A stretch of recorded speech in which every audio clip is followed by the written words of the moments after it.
Good morning प्यारे बच्चों, मैं Mukesh Kumar Saini ESPN online class में आपका स्वागत करता हूं। आज अपन अल्टरनेटर करंट के पाठ संख्या 6 का अध्ययन करेंगे। पाठ संख्या 5 तक हमने देखा औसत शक्ति और शक्ति गुणांक तक हमने पाठ संख्या 5 में देखा। आज अपन पाठ संख्या 6 में अपन देखते हैं वाटहीन धारा या कार्यहीन धारा। वाटहीन धारा या कार्यहीन धारा किसे कहते हैं? परिभाषा के देखिए पहले, धारा का वह घटक जिसका शक्ति व्यय या ऊर्जा व्यय में कोई योगदान नहीं होता है, कोई योगदान नहीं होता है, वाटहीन धारा कहलाती है या कार्यहीन धारा कहलाती है। ऐसी धारा जिसका शक्ति व्यय में कोई योगदान नहीं होता है वाटहीन धारा कहलाती है। इसका कार्य व्यय में इनका कोई योगदान नहीं होता है। आगे देखिए, हमने शक्ति बराबर हमने देखा P बराबर VI था। किसी T समय पर प्रत्यावर्ती परिपथ में तात्क्षणिक वोल्टता एवं धारा क्या थी बेटा? V बराबर Vm साइन ओमेगा टी और I बराबर Im sine omega T minus five. उठा के रख देते हैं तो देखो क्या हो जाएगा, P बराबर Vm sign omega T Im sine omega T minus five. Im Vm को एक जगह ले लो, Im Vm sign omega T minus five. अब इसमें लगाएंगे कौन सा सूत्र? साइन ए साइन बी का, साइन ए माइनस साइन बी का क्या होता है? साइन ए कोस बी माइनस कोस ए साइन बी। ये सूत्र अप्लाई कर दो। ए बराबर ओमेगा टी और बी बराबर फाइव, तो P बराबर क्या हो जाएगा? Vm Im कोष्टक साइन ए का मान A बराबर क्या आएगा? देखिए बेटा, हम केवल इसमें लगा रहे थे, ये पद ऐसे कैसे रह जाएगा? साइन ओमेगा टी कोष्टक लगाइए, पहला पद साइन ओमेगा टी, दूसरा cos five minus cos omega T sine five. खोल दीजिए कोष्टक को, तो P बराबर Vm Im sine omega t, देखो sine omega T cos five minus Vm Im sine omega T cos omega T sine five. ये आ गया। अब देखते हैं Vm Im sine square omega t, देखो ये रहा साइन, ये रहा साइन, साइन को हमने मल्टीप्लाई करके लिख दिए क्या? साइन स्क्वायर ओमेगा टी, फिर cos five minus Vm Im sine omega T cos omega T sine five. अब देखिए अपन इसको Vm, इस पद को इसके पास ले आए, Vm Im कॉस फाइव और बाहर क्या बच गया? Sign square omega T minus दूसरा देखिए Vm Im साइन फाइव और ये हो गया sign omega T cos omega T. इस पद को देखिए, अब ये सूत्र हो गया, ये एक सूत्र है, ये बेटा एक सूत्र है। सूत्र देखिए कौन सा होता है? एक सूत्र होता है हमारे पास साइन 2 थीटा और सूत्र क्या होता है? 2 साइन थीटा कोस थीटा। एक सूत्र होता है ये साइन 2 थीटा बराबर 2 साइन थीटा कोस थीटा। ये रहा थीटा बराबर ओमेगा टी, तो देखिए इसको नंबर बना लेते हैं। साइन 2 ओमेगा टी बराबर क्या आ जाएगा? 2 साइन ओमेगा टी कोस ओमेगा टी। यहाँ 2 है क्या? नहीं है, तो इस 2 को पक्षांतर कर दो ना, तो क्या हो जाएगा? साइन 2 ओमेगा टी बटा 2 बराबर साइन ओमेगा टी कोस ओमेगा टी। इसके स्थान पर अपन क्या रख सकते हैं? साइन 2 ओमेगा टी बटा 2 रखते हैं। अब तो देखो क्या हो जाएगा, यहाँ रखें P बराबर V M I M cos phi sine square omega t, दूसरा minus V M I M sine phi कोष्टक साइन 2 ओमेगा टी बटा 2। अब खोलें इसको, P बराबर V M I M cos phi sine square omega T minus 1/2 V M I M sine phi sine 2 omega T. अब देखिए वही, ये तो आ गया बेटा कार्यकारी भाग। अब देखिए अपन क्या लेते, दोनों का औसत है, ये कहेंगे दो पार्ट हो गए यहाँ भी, एक कार्यकारी और एक कार्य है। अब देखिए यहाँ अपन इसका क्या ले लें, औसत लेने पर औसत ले लो तो P, अब देखो यहाँ ओमेगा T है तो T का मतलब इसका भी औसत होगा, तो V M I M cos phi sine square omega T minus 1/2 औसत ले, औसत V M I M sine phi sine 2 omega T औसत। अब देखिए औसत उन्हीं राशि में निकलता है जो टी पर निर्भर करती है, बाकी को बाहर निकाल देते हैं। V M I M cos phi और ये हो गया बेटा sine square omega T minus 1/2 V M I M sine phi औसत साइन 2 ओमेगा टी। अब देखो साइन 2 ओमेगा टी, चूँकि औसत साइन स्क्वायर ओमेगा टी बराबर 1/2 औसत sine 2 omega T equal to 0। अब मान रख दें इनके, P बराबर V M I M cos phi 1/2 minus 1/2 V M I M sine phi 0। P बराबर, अब ये पद तो बेटा पूरा 0 हो गया और बच गया क्या, वी एम, क्या बच गया, V M I M cos phi 1/2, सही क्रम में लिख दीजिए। P बराबर 1/2 V M I M cos phi, और ये लो बेटा P एवरेज, एवरेज लगाया नहीं, एवरेज लगा दें आप, इसके एवरेज जरूर लगाएं यहाँ। यह लीजिए, यह आ गया बेटा वाटहीन धारा या कार्यहीन धारा का फलन। कार्यहीन धारा का फलन के लिए यहीं तक रहेगा, दिस इज ए वाटहीन या कार्यहीन फलन है, और ये हमने P औसत का मान निकाल दिया 1/2 V M I M cos phi. आपको यहाँ तक ये पद आपको मान निकालना पड़ेगा। कार्यहीन और वाटहीन धारा के बाद इस अध्याय में अगला जो पॉइंट है वो है बेटा ट्रांसफार्मर।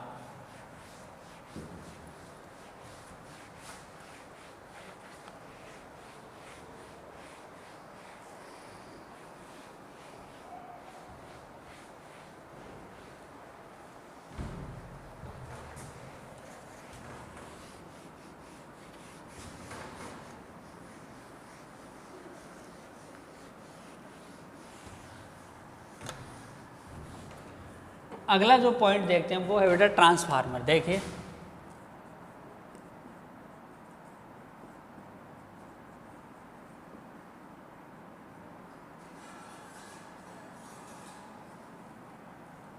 ये सबसे पहले आता है ट्रांसफार्मर कहते किसे हैं। तो देखिए ट्रांसफार्मर किसे कहते हैं। ट्रांसफार्मर का कार्य क्या होता है, केवल वोल्टता को परिवर्तित करने का कार्य करता है। तो क्या लिखेंगे, ऐसी विद्युतीय युक्ति जिसकी सहायता से प्रत्यावर्ती वोल्टता को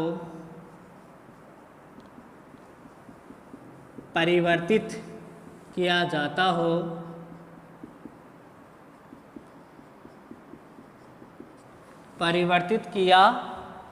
जाता हो, ट्रांसफार्मर कहलाता है।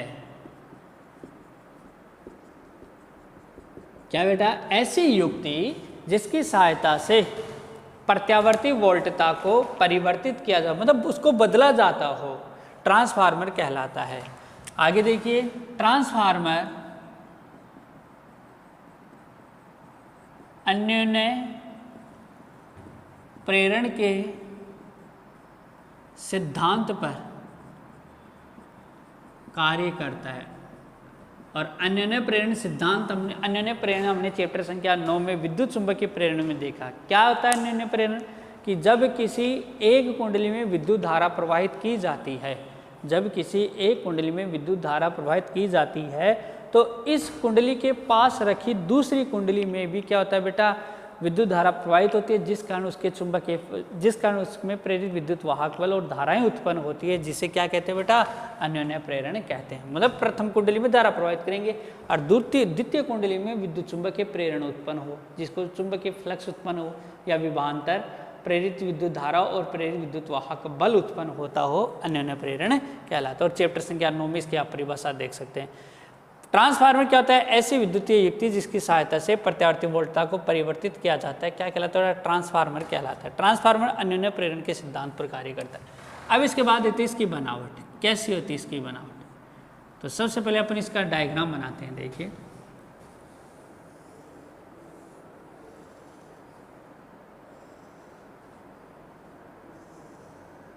एक चौकोर खाना बनाएंगे।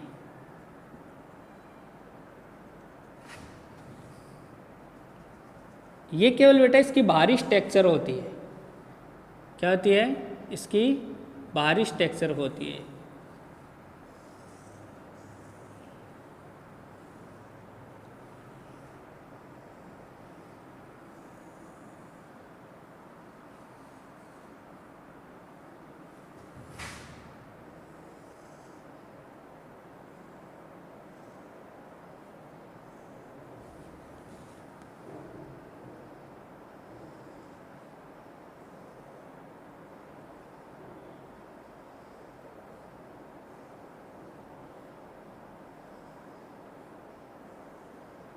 इसमें नरम लोहे की जो पत्तियों को एक दूसरे के ऊपर रखकर एक पटलित करोड़ बना लिया जाता है। नरम लोहे की पत्तियां रखी जाती है बेटा, इसमें एक दूसरे के ऊपर नरम लोहे की पत्तियां रखी जाती है। और ये पत्तियां कैसी होती है? आयताकार रूप में। ठीक है बेटा, इसको आप थोड़ा सा डार्कनेस कर देना, हल्का सा अपनी कलम से, और इसको भी हल्का सा आप डार्कनेस कर लेना इस भाग को। ये वो पत्तियां हैं जिन पर वार्निश किया हुआ होता है, इन पर वार्निश किया होता है। ठीक है बेटा। अब इनमें क्या होता है? तांबे के तार लिपटे हुए होते हैं इस प्रकार।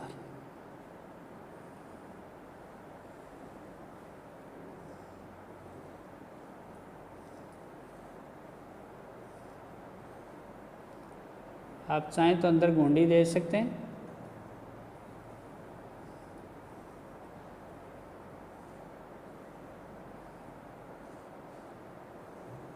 ये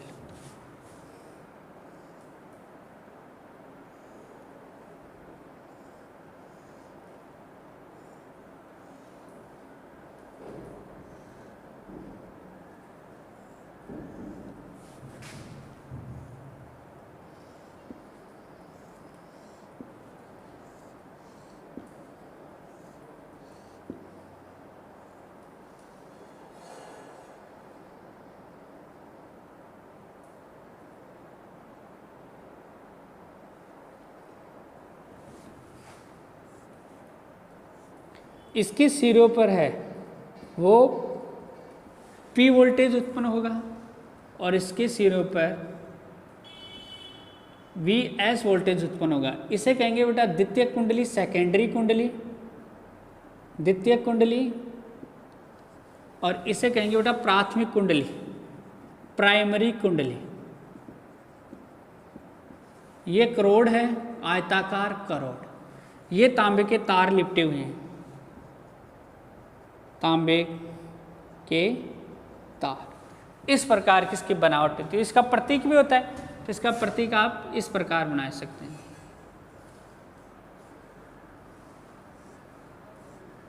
ये लीजिए,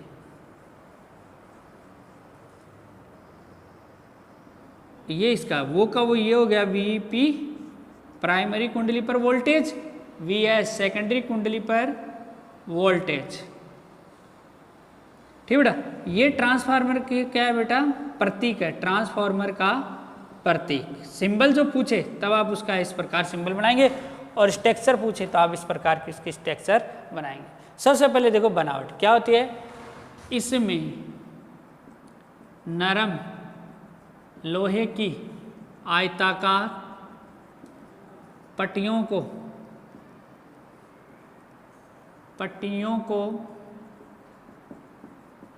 एक दूसरे के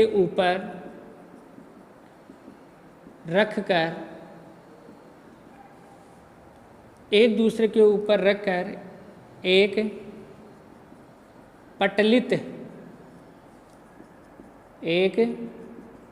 पटलित करोड़ बना लिया जाता है। इस करोड़ पर तांबे के तार जो कि परस्पर विद्युत रोधी हो, तांबे के तार को लपेटा जाता है, जिस पर वार्निश कर दिया जाता है। इसमें 2 कुंडलियां होती हैं, जिसमें विद्युत धारा प्रवाहित की जाती है, उसे प्राथमिक कुंडली कहते हैं। और जहाँ विद्युत धारा प्राप्त होती है उसे द्वितीय कुंडली कहते हैं। क्या कहते हैं बेटा? द्वितीय कुंडली कहते हैं। देखिए, इसमें एक नरम लोहे के आयताकार पट्टियों को एक दूसरे के ऊपर रखकर पटलित कर दी, क्रोड बनाए एक दूसरे। जैसे आपने देखा होगा कि ट्रांसफार्मर में H, I, J, K किनाई की कुछ पत्तियां होती है, तो उनको अपने एक दूसरे के ऊपर रखकर तांबे के तार आपस में लपेट दिए। ये तांबे के तार परस्पर कैसे होते हैं? परस्पर विद्युत रोधी होते हैं। और इनमें क्या है, 2 कुंडलियां होती है, एक कुंडली ये रही, एक कुंडली ये रही। इस कुंडली को प्राथमिक, जहाँ से आउटपुट दिया जाएगा, इसको अंदर क्या अपने इनपुट देंगे हम, इनको क्या देंगे? इनपुट। और इधर क्या प्राप्त होगा? आउटपुट। तो हम जिधर से धारा प्रवाहित की जाएंगे उसे प्राथमिक कुंडली कहेंगे, और जिधर धारा प्राप्त होगी हमें उसे कहेंगे द्वितीयक कुंडली। ये था ट्रांसफार्मर। दोबारा देखिए, ट्रांसफार्मर एक ऐसी विद्युतीय युक्ति होती है जिसकी सहायता से प्रत्यावर्ती वोल्टता को परिवर्तित किया जाता हो। क्या कहलाता है बेटा? ट्रांसफार्मर कहलाता है। ट्रांसफार्मर अन्योन्य प्रेरण के सिद्धांत पर कार्य किया जाता है, और अन्योन्य प्रेरण चैप्टर संख्या आपने 9 में अध्ययन किया था। बनावट क्या होती है? देखिए आप, इसका ये तो हो गया इसका बनावट, वो इसका है प्रतीक। और बनावट में देखिए क्या लिखेंगे कि इसमें नरम लोहे की आयताकार पट्टियों को एक दूसरे के ऊपर रखकर एक पटलित क्रोड बना लिया जाता है। इस क्रोड पर तांबे के तारों को लपेटा जाता है, जिस पर वार्निश कर दिया जाता है। इसमें 2 कुंडलियां होती है, जिसमें विद्युत धारा प्रवाहित होती है उसे प्राथमिक कुंडली, और जिधर विद्युत धारा प्राप्त होती है हमें उसे द्वितीय कुंडली कहते हैं। अब देखिए, ट्रांसफार्मर का गणितीय विश्लेषण का अपन अध्ययन करते हैं। ट्रांसफार्मर का गणितीय विश्लेषण अपने फैराडे के द्वितीय नियम के अनुसार होगा। फैराडे का द्वितीय नियम चैप्टर संख्या 9 में आपने देखा होगा। फैराडे का द्वितीय नियम क्या कहलाता है? तो देखिए,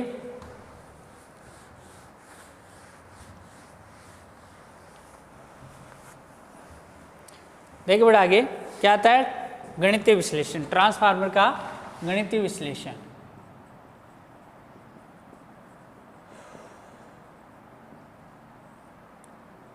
माना कि प्राथमिक कुंडली में फेरों की संख्या Np है, NP कोमा प्राथमिक कुंडली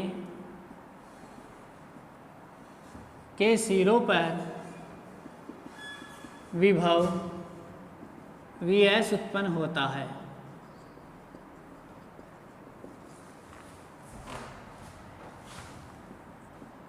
प्राथमिक कुंडली में विद्युत धारा प्रवाहित करने के कारण द्वितीय कुंडली में विद्युत वाहक बल V विद्युत वाहक बल प्राथमिक कुंडली के सिरों पर विद्युत विभव प्राथमिक है V प्राइमरी आएगा। प्राथमिक उत्पन्न होता है, प्राथमिक कुंडली में विद्युत द्वारा प्रवाहित करने का द्वितीय कुंडली में विद्युत वाहक बल ES या VS उत्पन्न होता है।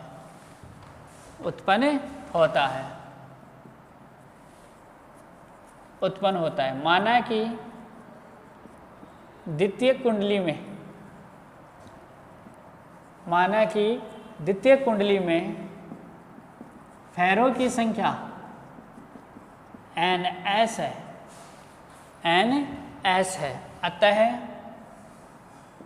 प्राथमिक NS है, अतः प्राथमिक कुंडली में उत्पन्न चुंबकीय फ्लक्स फाई B है। क्या बेटा? फाई B है तो प्राथमिक कुंडली में उत्पन्न प्रेरित विद्युत वाहक बल क्या आएगा बेटा? EP प्राथमिक है, E primary EP minus D phi B बटा DT हो जाएगा। फेरो की संख्या क्या है? बेटा? NP है, तो EP बराबर माइनस का NP D फाई बटा DT, या EP बराबर VP हो जाएगा, वोल्टेज या प्रेरित विद्युत वाहक बल। तो VP बराबर क्या हो जाएगा? EP बराबर माइनस का NP D फाई बटा DT हो जाएगा। समीकरण 1 हो जाएगा। ठीक बेटा? इसी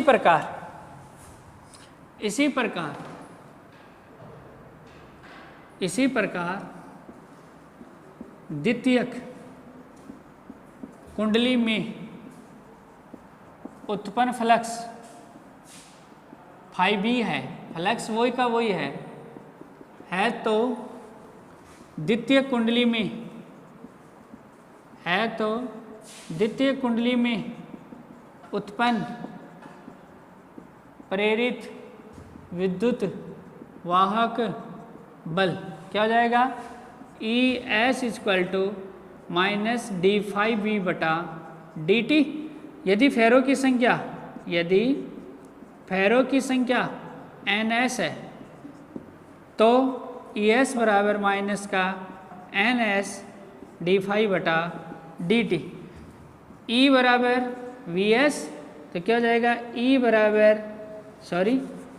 VS बराबर ES बराबर माइनस का NS D फाई बटा DT। समीकरण 2। अब देखिए समीकरण 1 व 2 की तुलना करते हैं। समीकरण 1 व 2 से समीकरण की तुलना करेंगे। VP बटा VS EP बटा ES माइनस का NP D फाई B बटा DT बटा minus NS D phi B बटा DT। इससे ये गया, माइनस से माइनस गया। VP VS बराबर EP ES बराबर NP बटा NS, अर्थात VP बटा VS बराबर NP बटा NS या VS बटा VP बराबर NS बटा NP। ये लीजिए। ठीक बेटा? दोबारा देखिए, गणितीय विश्लेषण देख रहे हैं ट्रांसफार्मर का। ट्रांसफार्मर के गणितीय विश्लेषण में क्या है कि माना कि ट्रांसफार्मर की प्राथमिक कुंडली में फेरों की संख्या NP है प्राथमिक कुंडली में विद्युत धारा प्रवाहित करने के कारण, प्राथमिक कुंडली में विद्युत धारा प्रवाहित करने के कारण, यहाँ लिख लेना, प्राथमिक कुंडली में विद्युत धारा प्रवाहित करने के कारण प्राथमिक कुंडली के सिरों पर विभव Vp उत्पन्न होता है तथा प्राथमिक कुंडली में विद्युत धारा प्रवाहित करने के कारण द्वितीय कुंडली में क्या होता है बेटा, विद्युत वाहक बल उत्पन्न होता है। और द्वितीय कुंडली में विद्युत वाहक बल किस कारण उत्पन्न होगा, चुंबकीय विद्युत चुंबकीय प्रेरण नियम से। प्रेरण नियम में देखेंगे आप, अन्योन्य प्रेरण में आप देखेंगे क्या कहलाता है कि जब प्राथमिक कुंडली में विद्युत धारा प्रवाहित की जाती है तो द्वितीय कुंडली में प्रेरित विद्युत वाहक बल उत्पन्न होता है। तो जब हमने प्राथमिक कुंडली में विद्युत धारा प्रवाहित की तो क्या हुआ, द्वितीय कुंडली में विद्युत वाहक बल उत्पन्न हुआ, तो ES या VS उत्पन्न होता है। माने कि द्वितीय कुंडली में फेरो की संख्या NS है, प्राथमिक कुंडली में उत्पन्न चुंबकीय फ्लक्स फाई भी है, तो प्राथमिक कुंडली में उत्पन्न प्रेरित विद्युत वाहक बल, और प्राथमिक कुंडली में प्रेरित विद्युत वाहक बल किसके कारण उत्पन्न होता है बेटा, विद्युत चुंबकीय प्रेरण के कारण। EP बराबर माइनस का d∅ बटा dt, ये होता है फैराडे के द्वितीय नियम से। यहाँ लिख लेना, फैराडे के द्वितीय नियम से, फैराडे के द्वितीय नियम से, ये फैराडे का द्वितीय नियम कहलाता है, एग्जिट ऐसा का ऐसा ही। फेरो की संख्या, यदि प्राथमिक कुंडली फेरो की संख्या Np है तो EP बराबर माइनस का Np d∅ बटा dt। EP और Vp बराबर ही होता है, EP को अपन प्रेरित विद्युत वाहक बोलते हैं और Vp को प्रेरित विद्युत वाहक बोलते हैं। यह विभवांतर है और प्रेरित विद्युत वाहक बल एक ही होता है क्योंकि इनका मात्रक सेम राशि होती है। तो ये हमने इससे बना लिया। इसी प्रकार द्वितीय कुंडली का हमने निकाल लिया। अब हमने क्या किया, इसका भाग इसमें लगा दिया, तो d∅ बटा dt की जगह तो d∅ बटा dt क्या, माइनस से माइनस किया, बाकी एग्जिट हमने बताया। अब इसकी हिंदी देखिए क्या हो जाएगी, देखिए द्वितीयक कुंडली में किसी ट्रांसफार्मर की द्वितीय कुंडली तथा प्राथमिक कुंडली में उत्पन्न प्रेरित विद्युत वाहक बल का अनुपात द्वितीय कुंडली में फेरों की संख्या तथा प्राथमिक कुंडली में फेरों की संख्या के अनुपात के बराबर होता है। ये तो हो गया बेटा विद्युत वाहक बल, ये तो हो गया सेकेंडरी कुंडली का, ये हो गया बेटा प्राथमिक कुंडली के सिरों पर उत्पन्न विद्युत वाहक बल, ये हो गया सेकेंडरी कुंडली में फेरों की संख्या, ये हो गया प्राइमरी कुंडली में फेरों की संख्या। तो इसकी दोबारा देख लीजिए, किसी द्वितीयक कुंडली में उत्पन्न प्रेरित विद्युत वाहक बल तथा प्राथमिक कुंडली में प्रेरित विद्युत वाहक बल का अनुपात, इनका अनुपात द्वितीय कुंडली में फेरों की संख्या तथा प्राथमिक कुंडली में फेरों की संख्या के अनुपात के बराबर होता है। ये यहाँ तक आप देखिए। अब अपन देखते हैं, अब हम देखते हैं कि P बराबर VI होता है। P बराबर क्या है बेटा, VI होता है। शक्ति, तो शक्ति देखिए बेटा P बराबर क्या होता है, VI होता है। तो देखिए शक्ति बराबर अपन निकालते हैं, P बराबर क्या होता है, VI होता है। अब अपन पहले द्वितीय कुंडली के लिए निकालेंगे, द्वितीय कुंडली के लिए, द्वितीय कुंडली के लिए निकालो तो ये क्या है, P secondary, V secondary, I secondary. प्राथमिक कुंडली के लिए, प्राथमिक कुंडली के लिए क्या हो जाएगा, PP बराबर VP IP। अब जानते हैं कि ट्रांसफार्मर में दोनों कुंडलियों की शक्ति का मान आपस में बराबर होता है। मतलब एक ट्रांसफार्मर, तो भाई ट्रांसफार्मर तो एक ही है तो उसकी शक्ति दोनों कुंडलियों पे सेम आएगी। तो PS बराबर PP आपस में बराबर होगा। तो VS IS VP IP, VS बटा VP हम निकालेंगे तो बेटा हो जाएगा IP बटा IS। यहाँ से इसकी परिभाषा देखिए क्या हो जाएगी बेटा, ये देखिए यहाँ द्वितीयक कुंडली में, द्वितीय कुंडली के सिरों पर उत्पन्न प्रेरित विद्युत वाहक बल तथा प्राथमिक कुंडली के सिरों पर उत्पन्न प्रेरित विद्युत वाहक बल का अनुपात प्राथमिक कुंडली में प्रवाहित धारा तथा द्वितीय कुंडली में प्रवाहित धारा के अनुपात के बराबर होती है। ये हिंदी में लिख देता हूं, द्वितीयक कुंडली के सिरों पर उत्पन्न विभवांतर तथा प्राथमिक कुंडली के सिरों पर उत्पन्न और द्वितीयक कुंडली में प्रवाहित धारा के अनुपात के। चले अब अपन बात करें टाइप्स ऑफ ट्रांसफार्मर, मतलब ट्रांसफार्मर के प्रकारों की। ट्रांसफार्मर बेटा दो प्रकार के होते हैं। ट्रांसफार्मर दो प्रकार के होते हैं। एक होता है बेटा स्टे अप ट्रांसफार्मर और एक होता है बेटा step down transformer. Stay up को बोलते हैं बेटा ऊंचाई, ऊंचाई ट्रांसफार्मर, और इसको बोलते हैं बेटा अपचाई ट्रांसफार्मर। ठीक बेटा, देखो नाम से प्रकट हो रहा है ऊंचाई। ऊंचाई का मतलब है नीचे से ऊपर की ओर जाएगा। अब वो क्या जाएगा उसको अपन परिभाषा में देखेंगे। अपचाई ऊपर से नीचे की ओर आएगा। तो सबसे पहले अपन बात करते हैं नंबर 1 स्टे अप ट्रांसफार्मर। किसे कहेंगे? ऐसा ट्रांसफार्मर जो निम्न प्रत्यावर्ती वोल्टता को उच्च प्रत्यावर्ती वोल्टता में, उच्च प्रत्यावर्ती वोल्टता में बदलता हो, में परिवर्तित करता हो। स्टे अप ट्रांसफार्मर कहलाता है। मैंने भी कहा कि जो निम्न से उच्च की ओर जाता हो, तो ऐसा ट्रांसफार्मर जो निम्न प्रत्यावर्ती वोल्टता को उच्च प्रत्यावर्ती वोल्टता में परिवर्तित करता हो, स्टे अप ट्रांसफार्मर कहलाता है। ध्यान दे, स्टे अप ट्रांसफार्मर में, स्टे अप ट्रांसफार्मर में स्थित प्राथमिक कुंडली में फेरों की संख्या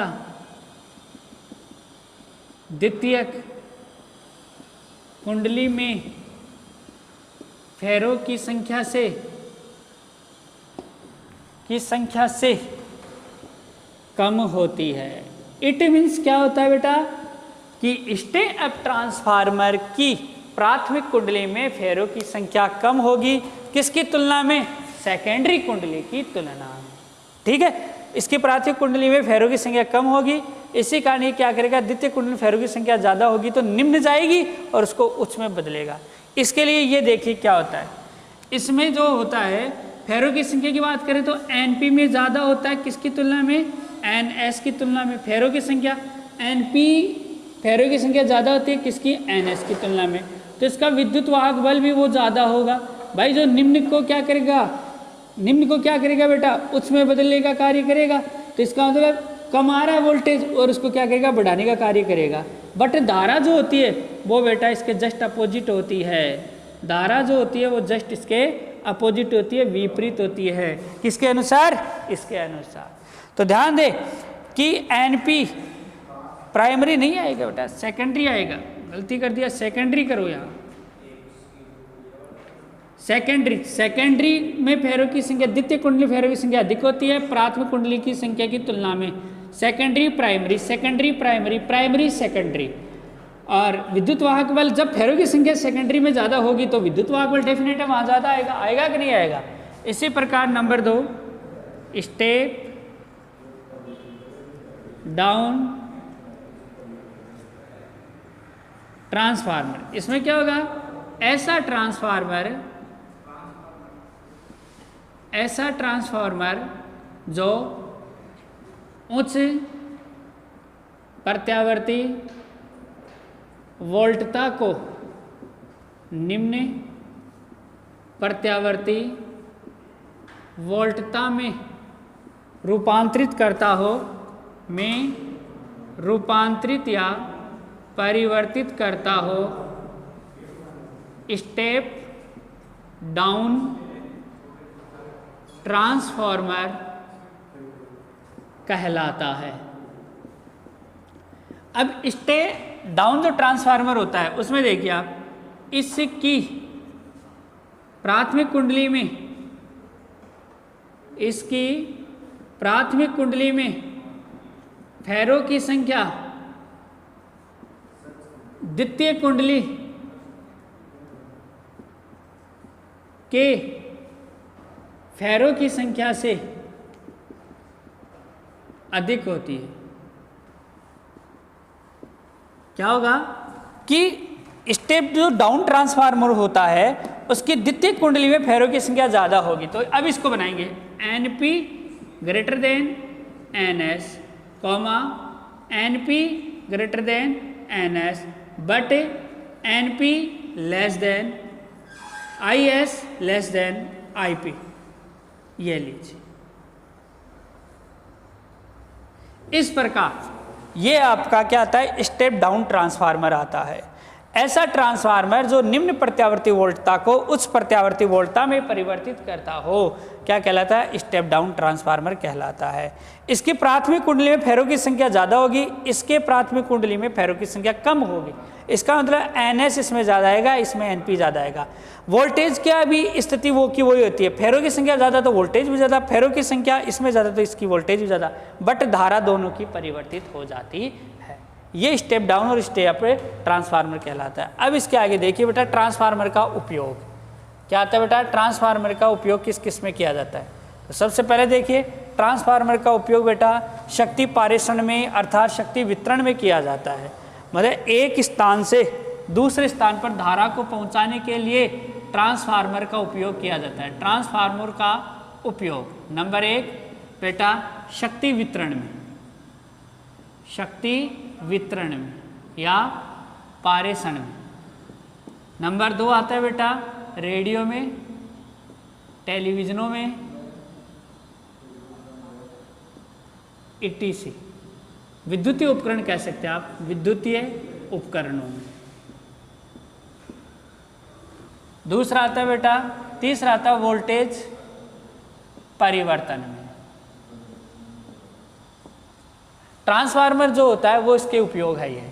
इसके बाद आता है बेटा ट्रांसफार्मर की दक्षता, ट्रांसफार्मर की दक्षता, और दक्षता को ध्यान रखें सदैव नीटा से प्रकट किया जाता है। नीटा इक्वल टू क्या होता है बेटा, P आउटपुट बटा P इनपुट। निर्गत शक्ति बटा निवेशी शक्ति का अनुपात। क्या कहेंगे, ट्रांसफार्मर में, किसी ट्रांसफार्मर में निर्गत शक्ति व निवेशी शक्ति का अनुपात ट्रांसफार्मर की दक्षता कहलाता है।